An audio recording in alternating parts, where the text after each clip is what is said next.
Hey, it's iCkEdMeL. Welcome to the channel. Thank you for stopping by. Good morning. I should be able to post this hopefully by the morning time. I want to share this story with you guys. It's a brief story about this boy from Edmonton. It's a place in Canada where he was attacked at school. This happened, see here, this happened April 16 when he was leaving school to catch a bus. So I got to give you a little trigger warning, because you're going to see a little bit of the video. It's like 20 seconds long. It's somewhat blurry, but you can see the attack that's happening to the boy. And the family's pretty upset, and they're stating that, you know, the police and school officials didn't act fast enough, and they want criminal charges on the kids. So I want to know your thoughts about that. I was reading some of the Reddit comments, and some of the people in Reddit, they were saying they have seen no evidence of the racial slurs that they were alleging, which I think regardless, whether it was said or not, those kids should be reprimanded at the very least in school, or even kicked out, I would say. But you comment down below, you let me know your thoughts about that. Let's take a look at this video. So I gave you a little trigger warning. Noticed this last night on Reddit.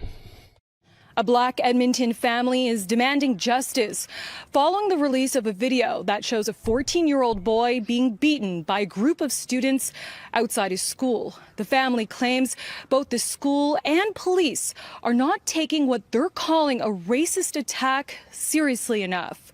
And a warning to our viewers, you might find the upcoming video disturbing. In the 20-second video, you can see at least 5 people on top of the victim at the same time, kicking and punching the teen. The 14-year-old is then put into a chokehold, dragged and thrown to the ground.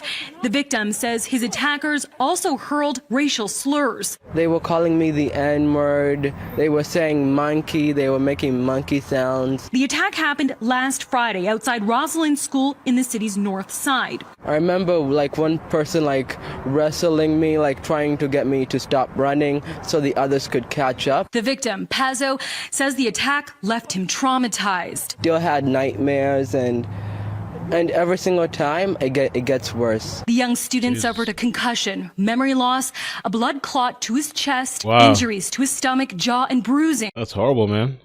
Jesus Christ. All over his body. He spent the night in hospital.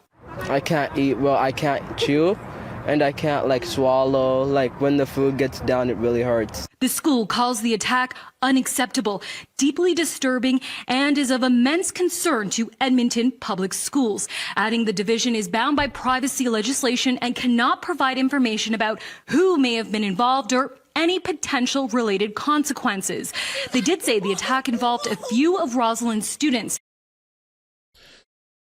Looks like a mix of different kids,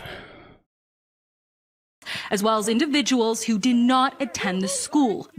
I wonder, did they have any particular reason behind it, or was it just completely random? Not that it would justify jumping somebody. I always think jumping somebody is cowardly. Family tells us some of the attackers have been suspended. Pazo's mother, who did not want us to use their last name, says police are not taking the attack seriously enough.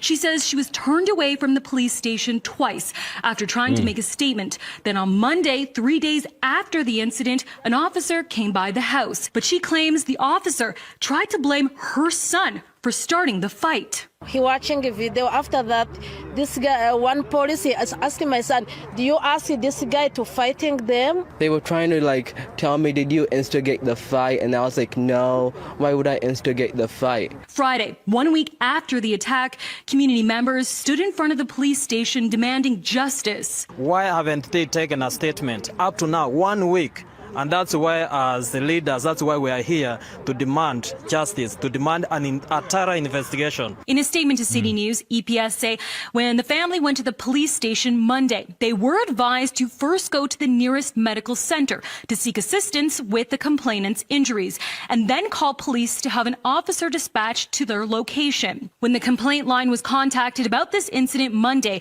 an officer was dispatched and an investigation was initiated, adding the complainant's statement was provided to police by administration at the school earlier this week, and an officer will be taking additional information. I mean, it doesn't even look like he was fighting back, you know? from the complainant. Look at this other kid. He looks like he's damn near 20, 25 years old. Jesus Christ. These big ass kids on all these, whatever chemicals they got in the food. What the hell is this big ass kid doing there? He's underage? Today, for Pazo, he believes if roles were reversed, that is, if he was a white kid being attacked by black kids, more action would have been taken by now. What does justice look like for you? At least those kids facing charges so they don't do that to anyone. In Edmonton, Rochelle Sufi, City News. So they want charges.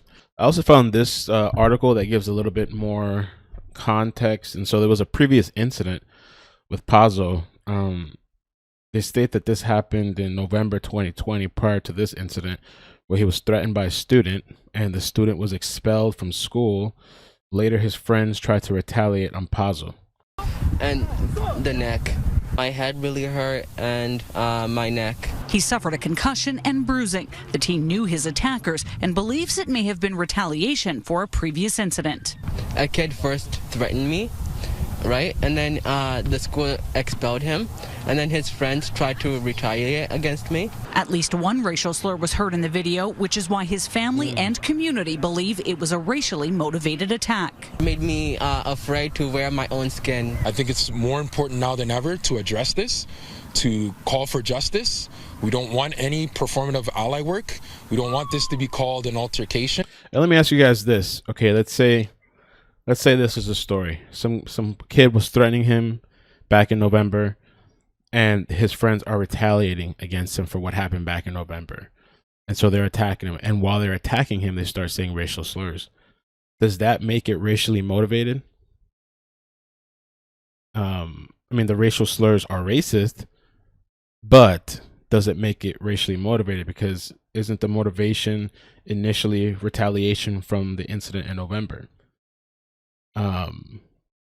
And I think this video is more updated because I think they say that the school did suspend all the kids, but they can't say what actions they took.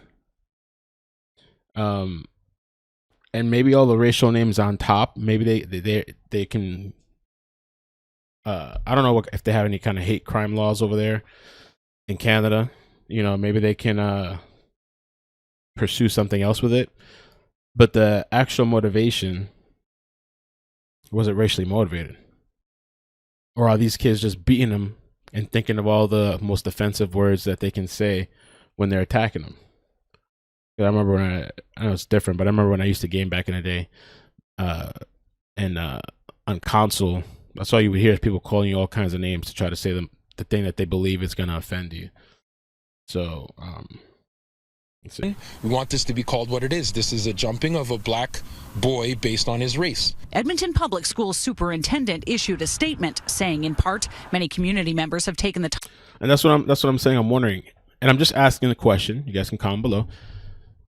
They're saying solely based because he's black, but if there was a prior incident to where he was getting threatened, and he reported, and the kid got expelled. He was actually expelled from school. Then it seems like it's a retaliation type of thing. Now, I wonder what was the threat back then, what happened in November 2020. Time to express their disgust and concern with me. I hear and share their feelings. He went on to say, make no mistake, every single student from our division who participated in and watched the assault from the sidelines has been held accountable for their actions. Because of privacy laws, they can't say what those consequences are, but they can include things like suspension or expulsion from school and or school activities. Edmonton police are also investigating the community, hoping for meaningful justice. If they do not address it effectively, the community is ready to mobilize and to move forward with our own plan of action. Amanda Anderson, CTV News, Edmonton. It's interesting. Well, you guys comment below. Let me know your thoughts. I appreciate the support. Make sure you hit the like. Okay, I forgot. Turn on the bell, all notifications. Check out the members area and the Discord. You get Discord access and members videos. And I'll be dropping another video today soon. There's a missing person that went missing in Miami Beach. I don't think there's too many details about it, but I am going to post it just to help spread that person's name out and picture and all that stuff. So take care of yourselves. Peace.